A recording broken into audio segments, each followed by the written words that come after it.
And in terms of the current valuation environment for VC-backed companies, you've seen stable portfolio valuations, relatively few fair value movements, and exits have been done at somewhat above the carrying value.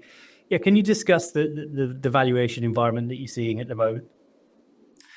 Yeah, I think there's always two parts. One is valuation for new deals, and I think the venture ecosystem in Europe, which is where we look to invest in new companies, is being a little bifurcated between kind of AI-driven or perceived winners taking quite significant multiples on valuations, and then perhaps some of the other companies struggling a little more to raise capital.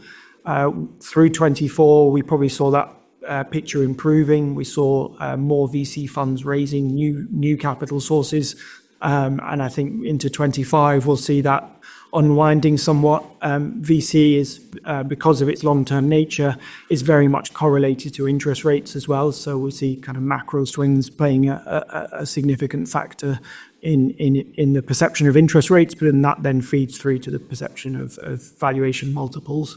So that, I think that will continue, although we're probably fair to say that the last couple of years we've been through the worst of that. From our own portfolio perspective, we follow the IPEV guidelines, and we're very sensible about how we mark our assets.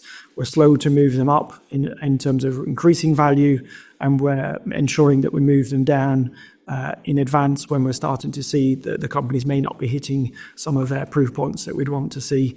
And over the 8 years that we've been listed, that's proven to be the right way to approach our valuations, and we've had then the cadence of realizations that really give the litmus test to investors to show that we've been holding them at the right levels.